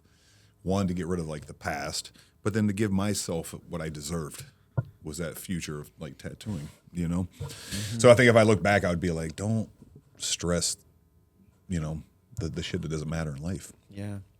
To me, what matters in life right now at my age, definitely my business, my income, this my livelihood, but then friends and family. Right. Nothing's more important, taking care of myself, but like the connections at this point with friends, family, my community are priceless, and hopefully, when I'm on my deathbed or when I die, I'm remembered, not just by like 3 people. Right. By thousands that you've come in contact with and stuff like that over the years. So what do you think the meaning of life is then? The meaning of life? Yeah. Get through this damn thing Yeah. and do it the best you can. And like I said about the sleep, like if you have a good life, you're going to sleep well eternally. If you have a bad life, you treat people bad, you're going to be in hell. I love that. I love that theory because it's still a Yeah. theory, right? We don't It know is a what's on the theory. other side of that, but I think it's just such a great theory to think about. Yeah. Like, how well do you sleep at night right now? Because, like you said, that's the How well are closest. you going to eternally sleep? Exactly. Well, that's the closest you can come to that, right? It is. To knowing what it's that the only might be time in like. our day that we're closest to being out of our bodies. Exactly. Exactly. Yeah. So yeah. Yeah. That's awesome. So after all these years, and you've kind of answered it already, but after all these years, what still excites you so much about tattooing? Everything. To tell you the truth, Yeah. I'm still just as excited about tattooing as I ever have been. I'm not personally tattooing as much as I used to. Sure. One, a lot of back problems from, Sure. the 30, Partly because of tattooing. 35 years of professional tattooing. Totally. Yeah. So, but no, man, I looking back, I wouldn't change anything, Right. to where I'm at. So, Right. You think maybe you're more excited now than maybe you've Yeah. ever been? Because I enjoy the it world more. of tattooing is so much bigger, right? And I don't stress, like when you start, tattooing can be very stressful. For sure. Even just making the tattoos, getting ready for your client. I don't stress it like I did when I was younger. It's all enjoyable. I'm very fluent with tattooing, very knowledgeable about it. Of So course. I just think the enjoyment level for me now, and knowing how much better of an artist I am on skin and on canvas now, like I'm enjoying it more than ever. Like I said, I'm producing more artwork literally now more than I've ever had in my career. Yeah. Like consistent paintings. That's what I'm doing after this. I'm gonna Right. go create a painting this fucking big out my warehouse. Yeah. Yeah. I got my art hanging in different, dispensaries. I got art hanging at the Hyatt Regency. Right. I saw that. Yeah, stuff like that. So I don't know. I think I'm enjoying this stage of life, in my career more than I ever have. And I feel like I have more connections, people know my history and what I've done. So I'm able to like enjoy the resonation of what I've done, with people, and the respect I have from people is amazing, and I give it back. Yeah. And that's a huge thing. So I enjoy tattooing more now than ever. I've had burnout phases, but those are phases when you're tattooing like 12 hours a day, a couple pieces a day, Or just almost every day, right? Like Yeah. you're just tattooing almost every day. There's a point in my career I was 6 months booked out, which most artists would be like, fuck yeah, man, Right, 6 right. months. Right. I knew what I was doing every day for 6 months, Right. and I didn't like it. You know what I'm saying? So makes as much as I complete like being sense. like really booked out, I like the ebb and flow of painting and the tattooing and then conventions. Having could- freedom. Having some Yeah. days to Freedom. do jack shit. Yeah, exactly. Yeah. Some of the conventions now, I do a lot of judging because of my veteran status and, It's amazing, dude. yeah. So I'm on to different aspects of my career and life, and it just keeps getting better and better, to tell you the Great. truth. I've gotten rid of, situations or negativities in your life. Sometimes you get surrounded before you know it with like negativity. You get rid of that. Yep. Keep pushing. Life's better and better. Yeah, literally. man. Now I just want to watch my son, raise his daughter. I want Right. to see my granddaughter get older and just, I don't know, enjoy life, man. Fuck yeah, dude. You know, because none of us know when it's going to end. That's right. Seriously. That's right. You know when the ride's going to come to a halt. And it's not worth stressing shit, man, because this ride is pretty quick. It is. I'm 52 now, and I'm like, Where did it all go? yeah, I used to always, I'm not joking, even when I worked for Sailor Moses, I was one of the youngest tattoo artists at any shops I had ever worked at. Because back then it was like a lot of older, bikers and stuff. Yep. You know, so this is a life for me. You know, Right. it's a life I would trade for nothing. Right. I love this life, and I want it to keep improving. And the big improvement in my life is when I found tattooing. Yeah, man. It took me off, it was gang shit when I was a kid and crime and all this shit. Tattooing sat me on my ass, gave me a purpose, put some money in my pocket that nobody had faith, with me tattooing. They thought I was just being a punk. Yeah. They gave me purpose. And that purpose, I ran with it. I realized what I had, from tattooing, and I embraced it. And when you embrace something in life, it embraces you. The whole thing of like, it's given me so much, I give back to it. Same. And now it takes care of me too. Makes complete sense, man. Yep. All right, man. We're down to like the last part of our podcast. And we call it The Breakdown. The Breakdown. Oh, Jesus. The Breakdown. All right. So, and of course, we've talked about it already, but we're going to talk about it again. And please share with us and our audience what quote, famous or not so famous quote that really resonates with you, and break it down for us. Well, you guys have heard my quotes, and those are literally like two of the only quotes I use a lot. Yeah. We're going to go back to it. Don't believe everything you think. We all get stuck in our own heads. It's easy to go into a negative spot in your head where you think people are thinking this of you or this is going to happen. Don't manifest it. Right. You know what I'm saying? Don't Right. entertain those thoughts at all. What was the other part of the question was? That's it. Just whatever, quotes. The and the other quotes. second quote. The second quote is let me tell you something. yeah. I'll tell you this. Don't do that. Yeah. And it's that simple. I mean, think about it, those two quotes are just powerful. They are. They're so simple and layman. And you're like, don't believe everything you think. Right. You get caught up in your head. And you think negative, and then you talk to somebody and you're like, I wasn't thinking that at all. Right. Right. Don't do that. Yeah, I'll tell you this, don't do that. Meaning, like, you see somebody fuck something up, you don't really want to critique them, but you're like, I'll tell you this. Right. Don't do that. And if you don't learn from past mistakes, right, then you're going to keep doing that. That's how I take your quote. Is that exactly like, okay, you did this once. You're like, oh, it didn't work out so well. Like, you might not want to repeat that. What's the definition of madness? Exactly. Doing the same thing, expecting shit. the same I'll tell you this. outcome. Don't do that. If that didn't work for you, don't do that. And then don't get in your head. Right. So don't believe everything you think. Yeah. So those are probably my two. I almost made T-shirts with those quotes on my joking I think he's totally fucking shit. Yeah. They're fucking priceless, dude. Fucking priceless. Yeah. So other than that, I don't know. I don't really. I used to have a quote when I was younger and a little more angsty. Vengeance is mine. But I don't think like that anymore. I was gonna say, I think you're a little beyond that. Dude, now. I'm way beyond that. No, these first two are amazing. Yeah. And if you look back at some of the, I had tattoos when I was younger I had the word suffer.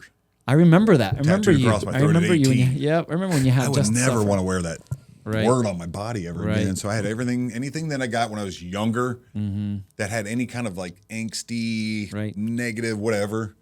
I've had it lasered off, tattooed over, and that just it alleviates. And then you can have like Nick Baxter did these cocoons and stuff on my chest or on my throat right here. Yep. And that was like growing. So when you go into cocoon, you come out something bigger. Right. So as you go through life, get bigger. That's amazing. So that's like the whole theory of these cocoons on my neck. That's one thing we didn't touch on in the podcast, which I think is awesome. And obviously you can relate to this, and I can too, because I've had laser removal done and cover-ups. But fucking hurts. Yeah, not only does it fucking hurt, but it's so awesome, right? That as we progress through life and we shift and we change, nothing is truly permanent, including our tattoos, even though they are. We can cover them, we can change them, we can shift them. Back in the day. Totally, man. And I just think that that's an aspect of tattooing that also should be honored more and should be spoken about more. We transition through life, right? We metamorphosize through life, and our tattoos do too. Yeah, definitely. Never thought of the day you could actually get rid of a tattoo, though. I know, it's crazy, right? Just covered up. I just remember seeing tattoo remover tool. It was like a cheese grater on the wall. Exactly. Yeah. Or what's that old video? Like somebody's getting a tattoo completely cut off. Oh yeah. Like they're cutting people it have done that. like with a fucking blade. I don't like know if I still have fucking it. nasty. No, it was at my old shop. Somebody gave me like a piece of skin from their back shoulder that they had filleted off. Yeah. Oh They god. gave it to, I think I left it with my with stained skin. That's the crazy. old shop. Yeah. Wow, that's But it was an crazy, actual man. piece of skin. I think it was like a flag or something. He had. Probably a rebel flag. Who knows? Wild, dude. But you can change things, I guess. Yeah. If you fillet it off. Yeah. Or torch Yeah. that fucker off. But no, getting rid of the older tattoos that I had as a kid that were just like skateboarder, Yeah. angsty. Sure. It feels better not wearing that stuff. Yeah. Yeah. Totally. Well, you're just a different person now. I am. That's all. You metamorphosized Yeah. beyond that. Yep. So. I went into the cocoon. I came out Durb Morrison. That's right. Durb Morrison. That's so awesome. Well, on that note, man, we can't thank you enough, man, for taking the time out of your day. Definitely. Thanks for having me, guys. Thanks, Durb. letting This us is a do good it, one. man. This podcast is awesome because like I've done a lot of 100 podcasts probably. Yeah.